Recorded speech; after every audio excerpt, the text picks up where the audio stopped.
ओम अरहम 23वां प्रेक्षा ध्यान शिविर।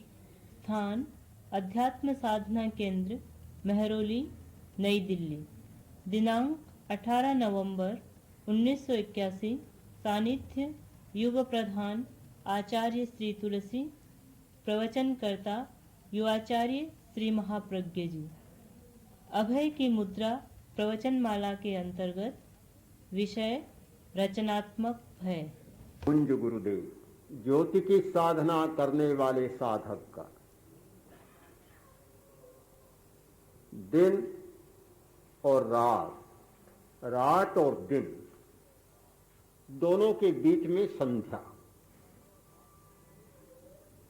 दिन होता है, रात होती है, बीच में संध्या होती है। रात होती है, दिन होता है, बीच में संध्या होती है। भय और अभय के बीच भी एक संध्या है। उसे न भय कहा जा सकता और न अभय कहा जा सकता। भय इसलिए नहीं कहा जा सकता कि भय के द्वारा जो नाड़ी संस्थान में विकृतियां पैदा होती है, जो भावनात्मक असंतुलन पैदा होता है, वह उससे नहीं होता। और शुद्ध अभय भी नहीं कहा जा सकता, क्योंकि वह साधना की बहुत ऊंची अवस्थिति है। दोनों के बीच में एक पूर्वोदय होता है, संध्या का संक्रमण होता है। वह है रचनात्मक भय। एक ध्वंसात्मक भय, एक रचनात्मक भय। एक ध्वंसात्मक अभय और एक रचनात्मक अभय, चार विकल्प बनते हैं। अभय भी ध्वंसात्मक होता है। सारे अभय रचनात्मक ही नहीं होते, ध्वंसात्मक भी होते हैं। चोर बहुत निडर था, कोई परवाह भी नहीं थी। चाहे जैसी चोरी करता, दंड मिलता और जैसे ही छूटता फिर चोरी में लग जाता। तनिक भी भय नहीं था। एक बार न्यायाधीश ने कहा, कितने निर्लज्ज हो, तुम्हें बार बार मेरी अदालत में आते हुए शर्म नहीं आती, लज्जा नहीं आती? बोला, न्यायाधीश महोदय, आप भी तो रोज ही आते हैं।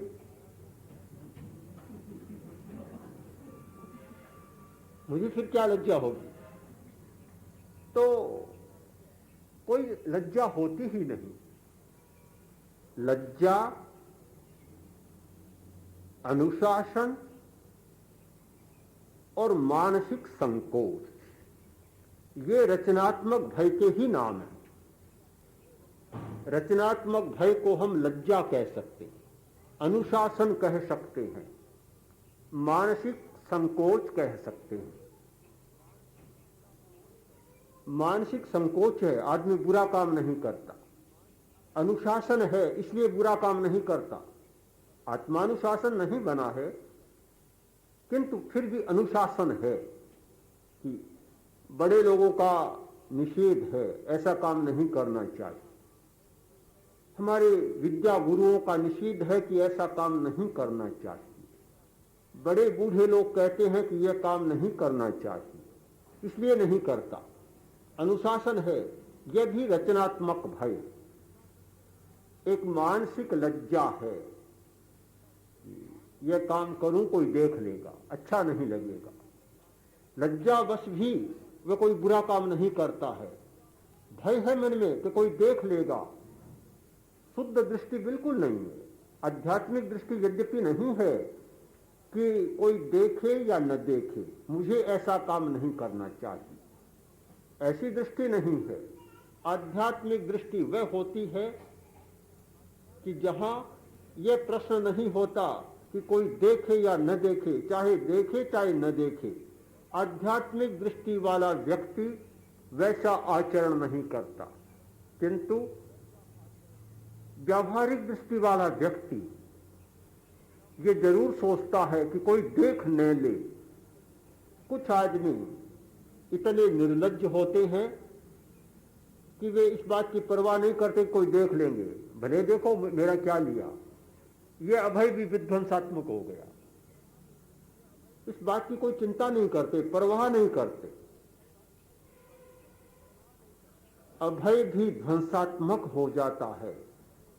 जो बड़े चोर, बड़े लुटेरे, बड़े मारकाट करने वाले लोग हैं, अभय तो उनमें आता है, डरते नहीं है, कुछ भी करने से सकुचाते नहीं, भयभीत नहीं होते, किंतु वह उनका अभय वह ध्वंसात्मक अभय होता है, सही अर्थ में अभय नहीं होता। हमारे जीवन में जब से जीवन का प्रारंभ होता है, बचपन से ही ये भाव निर्मित होते हैं, लज्जा का भाव,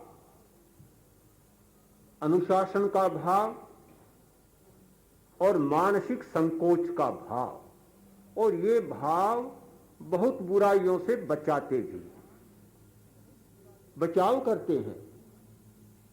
पूज्य कालू गणेश जी से एक कहानी सुनी थी, बहुत बड़ी मार्मिक कहानी है कि पुराने जमाने की बात कि जब लोग व्यापार के लिए, कमाई के लिए परदेश जाते थे तो जाने में ही बरसों लग जाते, महीनों लग जाते, आने में लग जाते। अब जब जाने में 6 महीना लग जाए तो वह आदमी तीसरे दिन कैसे आएगा? आज तो दिल्ली से कलकत्ता गया और दूसरे दिन ही, शायद उसी दिन भी आ जाए, पर दूसरे दिन भी आ सकता है, तीसरे दिन भी आ सकता है।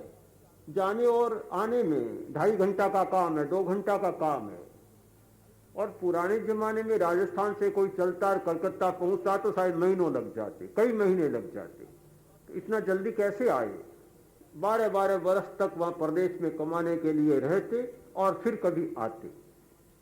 तो युवा पति धन अर्जन के लिए परदेश गया तो अपनी युवती से कह गया, युवती पत्नी से, कि मैं कमाने के लिए जा रहा हूं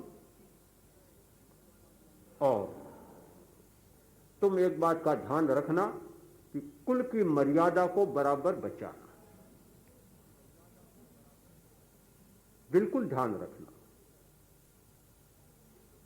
शालीन रहना, ब्रह्मचारी रहना, कहीं कुल पर कोई दाग न लगे, धब्बा न लगे, सावधान रहना। और इतने पर भी मन बड़ा चंचल होता है, कभी किसी अवस्था में तुम्हारा मन विचलित हो जाए और तुम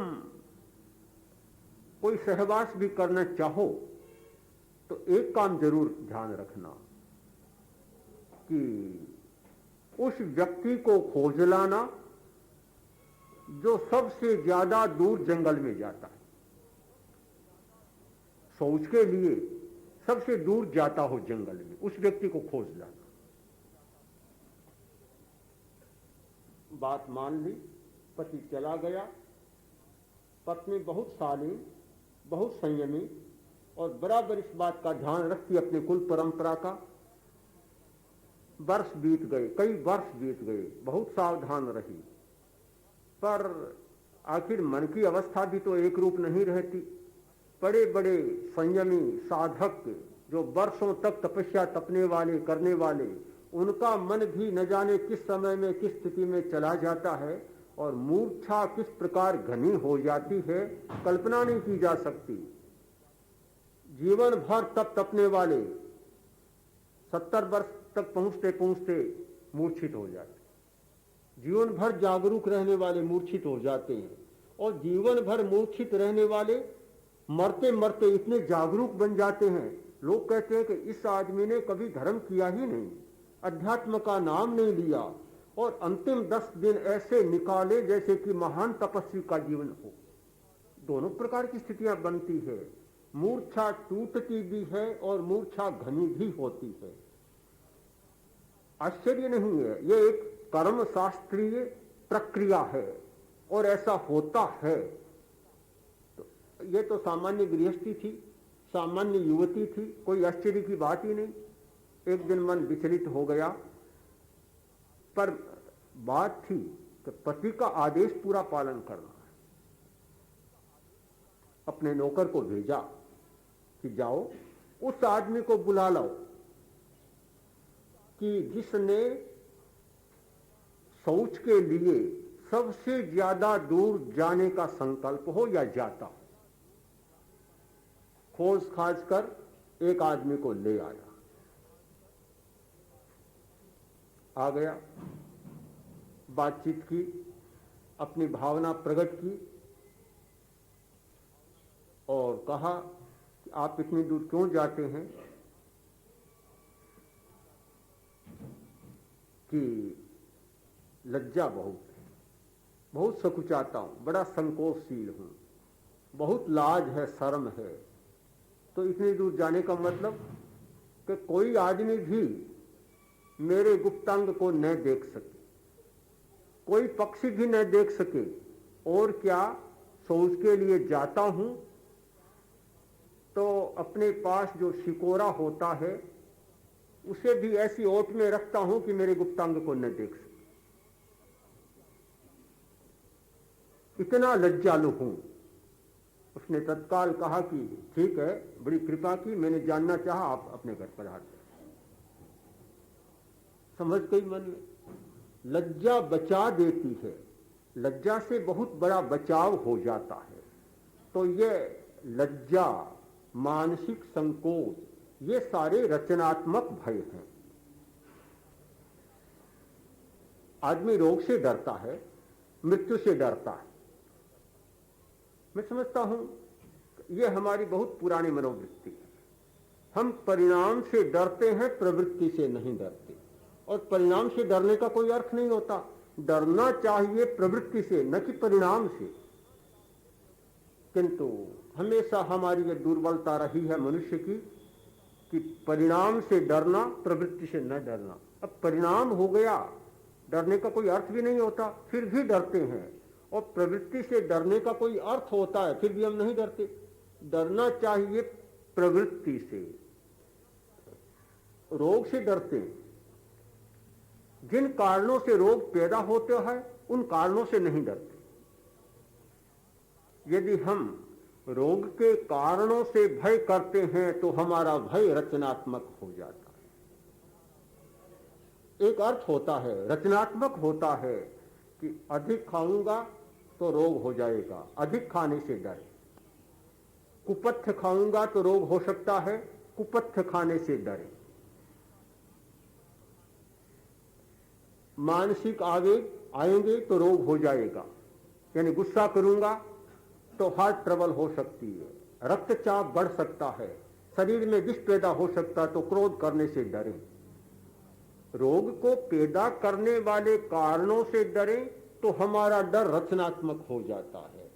अब रोग पैदा हो गया, उससे घबराए कि बीमारी पैदा हो गई, अब क्या होगा, हे भगवान क्या होगा, कितना दुख पाना पड़ेगा, कोई अर्थ नहीं होता। वह भय और ज्यादा बीमारी को बढ़ा देता है और उसे और ज्यादा कठिनाई में डाल देता है। भय को रचनात्मक बनाए।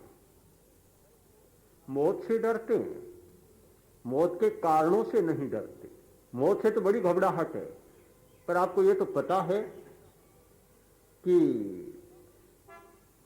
अधिक राग द्वेष करने वाले की मौत जल्दी आती। अकाल मृत्यु उस व्यक्ति की होती है जो अधिक राग द्वेष करता है, जिसमें प्रिय अप्रिय का संवेदन ज्यादा होता है, वह अकाल मृत्यु को प्राप्त होता है।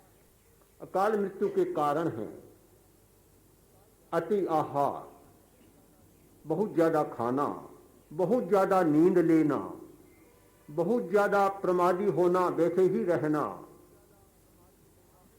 बहुत आवेगशील होना, अधिक गुस्सा, अधिक अहंकार, ईर्ष्या की भावना, द्वेष की भावना, मानसिक जलन, ये सारे अकाल मृत्यु के कारण हैं। इन अकाल मृत्यु के कारणों से तो नहीं डरते और मौत से डरते।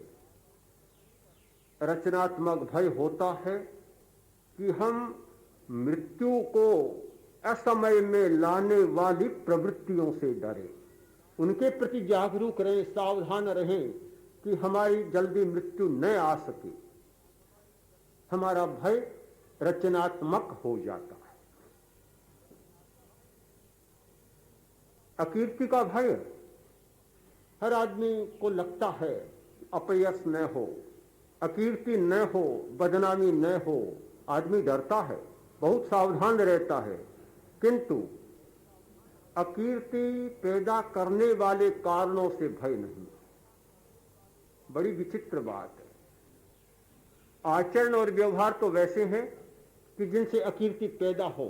भय केवल इस बात का कि अकीर्ति हो नहीं, आचरण भले अकीर्ति लाने वाले हों किंतु अकीर्ति हो नहीं, इस बात का भय है। हमारा भय एक व्यर्थ का भय हो जाता है यदि हम प्रवृत्ति से बचें, अकीर्ति लाने वाले कारणों से बचें, तो हमारा भय रचनात्मक बन जाता है। भय को रचनात्मक बनाने के लिए एक सूक्ष्म भेद रेखा पर भी हमें ध्यान केंद्रित करना होगा, और वह सूक्ष्म भेद रेखा ये है, भय और भय से सुरक्षा करना, भय के कारणों से बचना, दोनों एक बात नहीं, दो बातें बिल्कुल। एक भय और एक सावधानी बरतना कि भय पैदा न हो, एक बात नहीं है। यदि हम ये मान लें कि भय बुरा है तो सारी सुरक्षात्मक व्यवस्था भी लड़खड़ा जाती है। व्यक्ति की सुरक्षा, परिवार की सुरक्षा, समाज की सुरक्षा और राष्ट्र की सुरक्षा, सारी सुरक्षात्मक व्यवस्थाएं अस्त व्यस्त हो जाती हैं। सुरक्षात्मक व्यवस्था के लिए भय भी जरूरी होता है, किंतु वह रचनात्मक भय होगा, ध्वंसात्मक भय नहीं होगा। उसमें यह सूक्ष्म भेद रेखा है कि सुरक्षा के लिए यह सब कुछ हो रहा है, किसी ध्वंस के लिए नहीं हो रहा है। सामने आग है, आदमी आग पर अपना पैर नहीं रखता, भय तो मान सकते हैं कि इस भय से पैर नहीं रख रहा है कि आग में पैर रखने पर आग पैर जल जाएगा, भय तो मान सकते हैं, किंतु वह भय विध्वंसात्मक भय नहीं है, वह रचनात्मक भय है, सुरक्षात्मक भय है। एक व्यक्ति से पूछा जो बर्फ का कारखाना चला रहा था कि आप जाड़े के दिनों में क्या करते हैं? गर्मी के दिनों में तो बहुत पैदा होती है, खूब बर्फ चलती है, दिखती है, सर्दी के दिनों में आप क्या करते हैं? उत्तर दिया कि गर्मी के दिनों में बर्फ बनाता हूं और सर्दी के दिनों में बर्फ खाता हूं। बिल्कुल ठीक उत्तर था कि सर्दी के दिनों में कारखाना तो नहीं चलता, पर गर्मी के दिनों में जो आय होती है सर्दी के दिनों में बैठा बैठा खाता हूं। तो गर्मी में बर्फ बनाता हूं और सर्दी में वह मुझे बचाती है, मेरी रक्षा करती है। आदमी सुरक्षात्मक उपाय तो अपना करता ही है, और उस सुरक्षात्मक उपाय को ध्वंसात्मक नहीं कहा जा सकता। सुरक्षा है,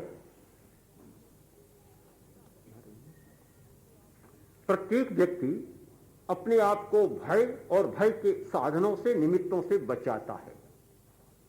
कोई भी समझदार आदमी जानबूझकर सांप पर पैर नहीं रखता, कोई भी समझदार आदमी जानबूझकर विष नहीं खाता, बचाता है। तो ये सुरक्षात्मक उपाय को हम ध्वंसात्मक भय नहीं मान सकते, वह रचनात्मक भय हो जाता है और वह अभय और भय के बीच की संध्या बन जाती है। मुझे याद है अपने जीवन की एक घटना कि मैं दीक्षित हुआ था छोटी अवस्था में, और छोटी अवस्था थी, 12-13 वर्ष का हूंगा।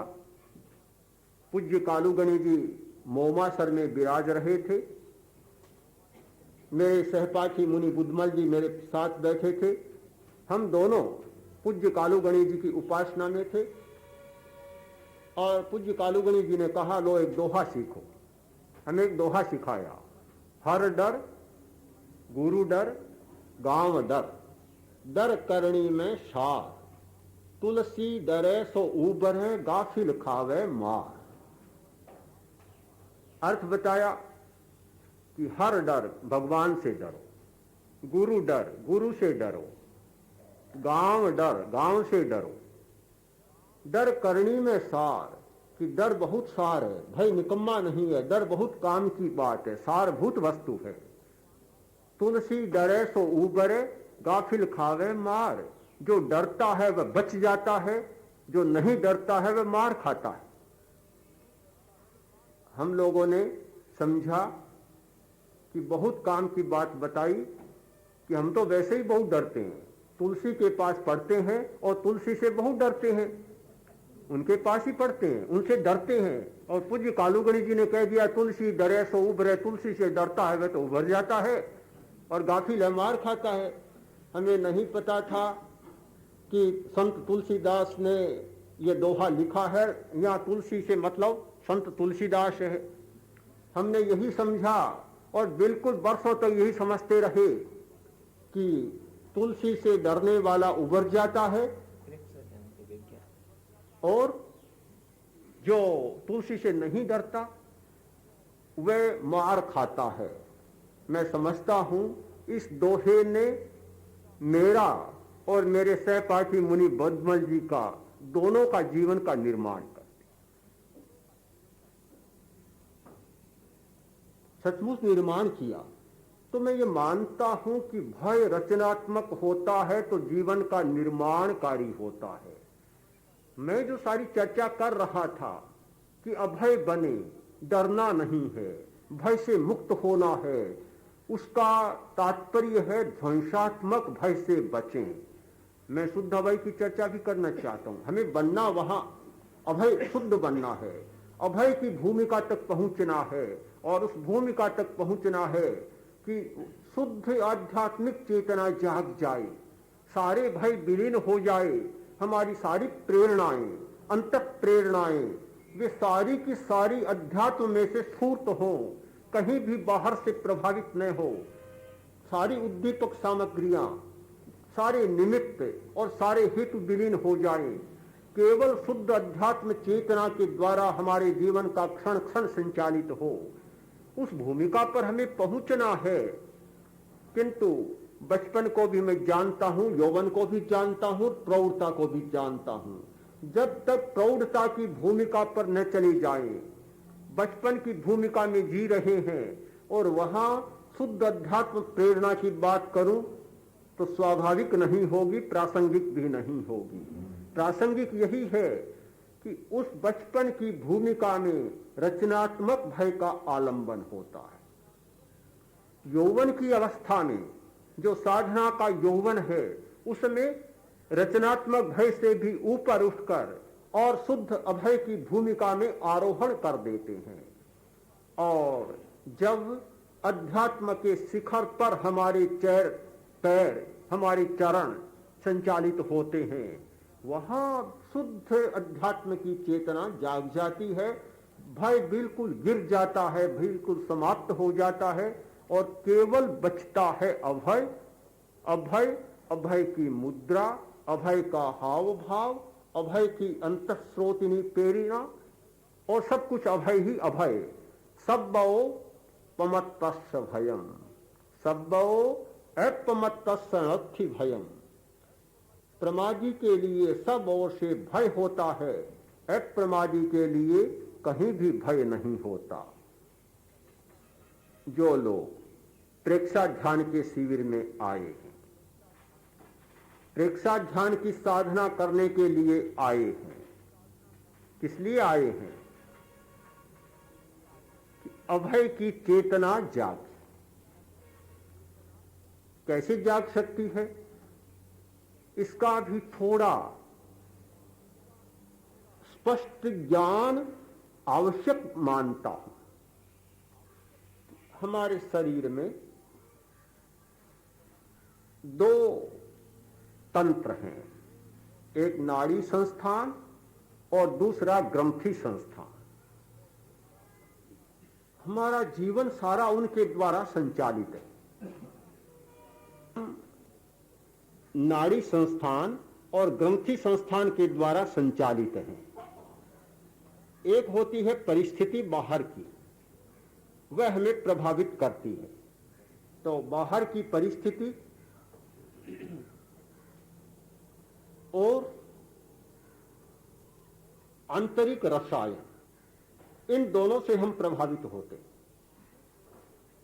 यद्यपि ये माना जाता है जैसी परिस्थिति होती है वैसा आदमी बनता है, ये सच्चाई भी हो सकती है, किंतु अधूरी सच्चाई।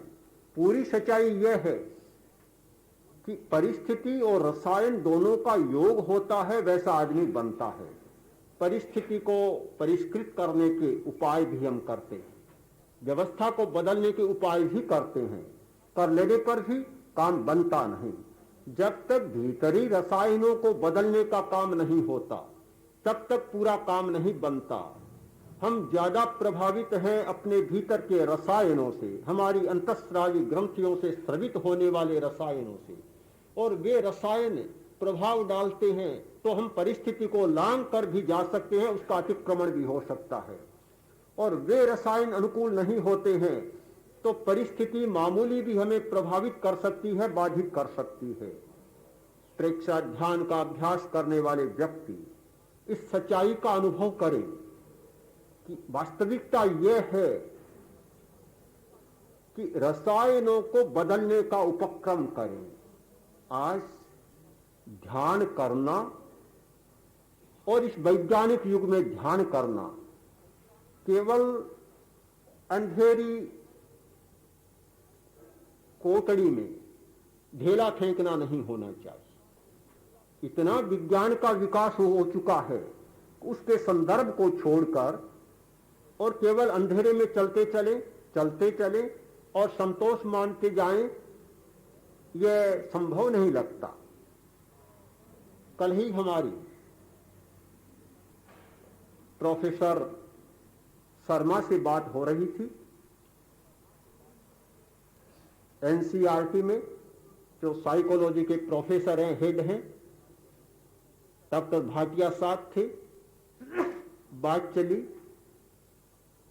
उन्होंने कहा कि ध्यान के बारे में हमारे सामने कई स्थितियां आती है और अधिकांश परिणाम की बात यह आती है कि तापमान कम हो गया,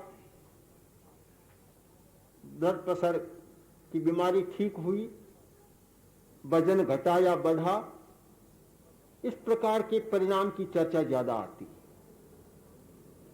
तो फिर मैंने कहा कि हम लोग ध्यान को चिकित्सा का साधन नहीं मानते और ध्यान शिविर को चिकित्सालय नहीं मानते। होता है, मानते हैं, स्वीकार करते हैं कि यह भी होता है, किंतु शारीरिक बीमारी ठीक होती है इसे गौण मानते हैं। हमारा मुख्य उद्देश्य है भाव परिवर्तन।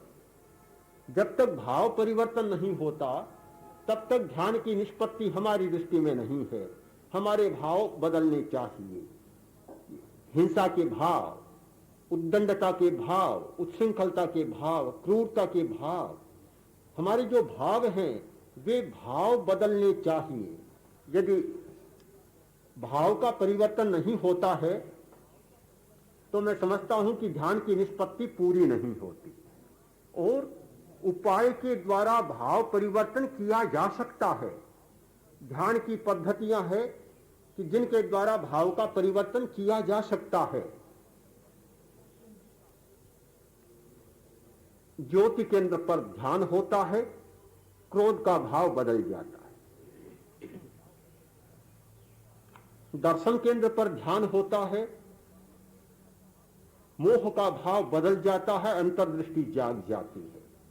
यह हमारा फ्रंटल लोब इतना महत्वपूर्ण है जो सारे भावों का नियंत्रण कर रहा है।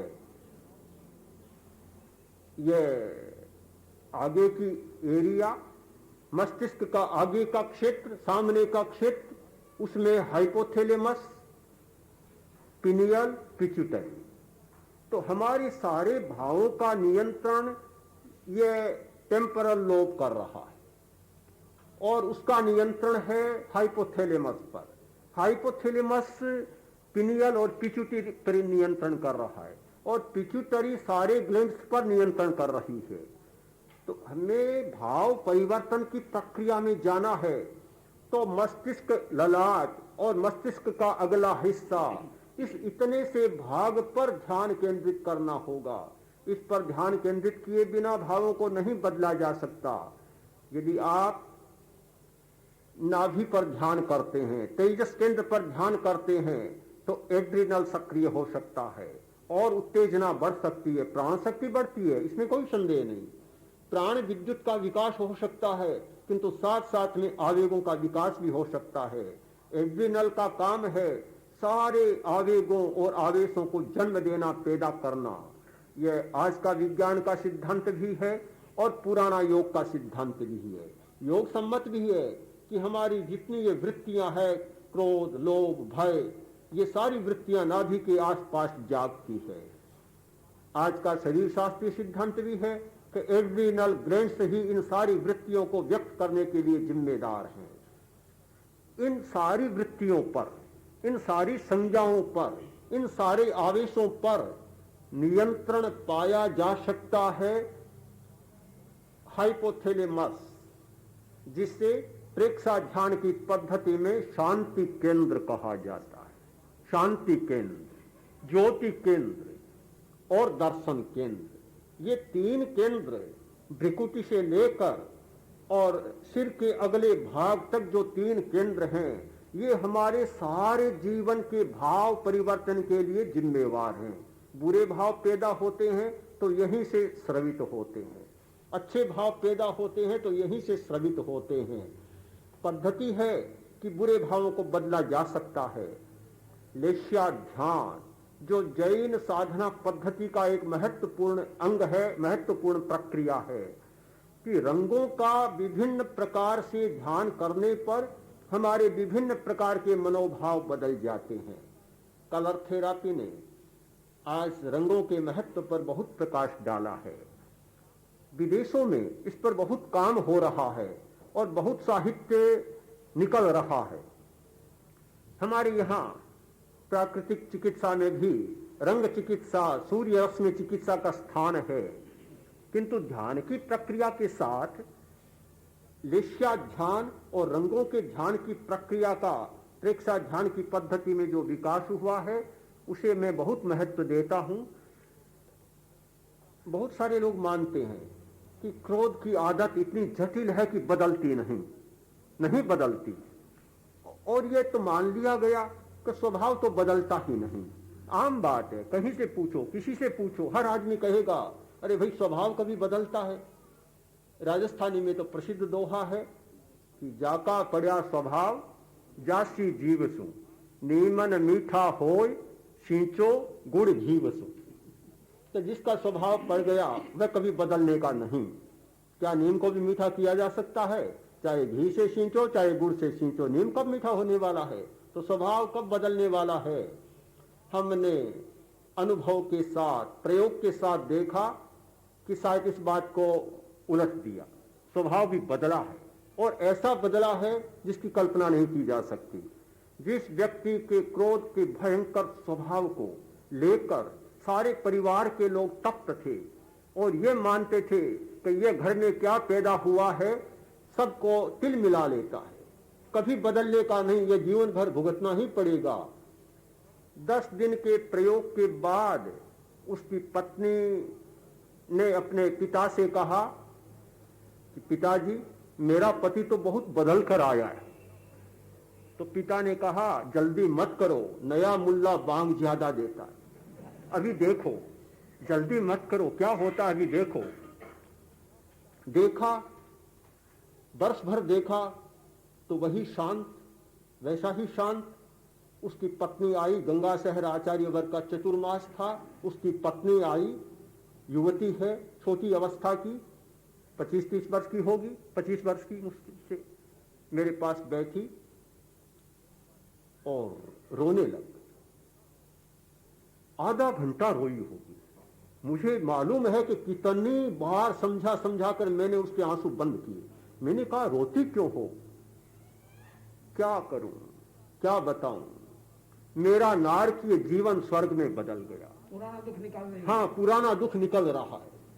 मेरा जीवन, मैं जब रोटी खाने के लिए कहती तो 10 बार सोचती कि कहूं या न कहूं। अगर कह दिया तो 50 तो गालियां सुननी पड़ेगी और मार भी की नौबत भी आती है। और इतना भयंकर गुस्सा कि जब गुस्से में आ जाए तो सामने चाहे नोट पड़े हो, चाहे टेलीफोन हो, चूर चूर हुए बिना तो रहते ही। सारा दिन भय और विषाद में बीतता, नारकीय जीवन जीती थी। आज मेरा जीवन स्वर्गीय बन गया। इतने आंसू थे उसके, ऐसा लग रहा था कि इकट्ठा हुआ सारा दुख आज रेचन की अवस्था में आ रहा, सबका रेचन हो रहा है। तो इतना बदला जा सकता है। मैं कोई कहानी नहीं बता रहा हूं, कोई सिद्धांत की चर्चा नहीं कर रहा हूं। प्रयोग के द्वारा जो हमारे सामने घटित हुआ है और जिसके साक्षी एक नहीं सैकड़ों व्यक्ति है, और उसका पिता स्वयं साक्षी है। पिता आया आचार्य श्री के पास, आकर परिषद के बीच आचार्य श्री की साक्षी से बोला कि गुरुदेव, मैं आज तक इसका पिता था और यह मेरा पुत्र था। मेरा ध्यान में विश्वास नहीं था। मैं समझता ध्यान तो निकम्मा है, कोई आंखें बंद करके बैठ जाओ, इसकी अपेक्षा 1 घंटा भर लिखें, पढ़ें, काम करें तो हमारा पुरुषार्थ है। कोरा ध्यान क्या लाभ लाएगा? मेरी कोई आस्था नहीं थी। किंतु जब मेरे पुत्र को मैंने इतने बदला हुआ देखा, ऐसा देखा, अब मेरी आस्था जाग गई और उस प्रेरणा से मैं शिविर में आया हूं। तो आपकी साक्षी से यह कहना चाहता हूं कि आज तक मैं इसका पिता था और यह मेरा पुत्र था, और इस मामले में यह मेरा पिता है, मैं इसका पुत्र हूं, मैं इसे प्रणाम करता हूं। आचार्य श्री के सामने परिषद के हजारों लोगों के बीच में उसने अपने पुत्र को प्रणाम किया। दोनों इंजीनियर, पिता भी इंजीनियर और लड़का भी इंजीनियर, जो 4 वर्ष तक जर्मनी में रहा, काफी पढ़ाई लिखाई की और बड़ा उद्योग भी चला रहे। तो ये हमारा विश्वास है, विश्वास नहीं अनुभव की बात है कि भावों को बदला जा सकता है। अगर हमारा उपाय ठीक हो तो कोई कठिनाई नहीं। तो प्रेक्षा ध्यान के कुछ एक पहलुओं पर संक्षिप्त सी चर्चा मैंने प्रस्तुत की, और अब इस विषय पर आचार्य वर्ग का आशीर्वचन हम सुनें।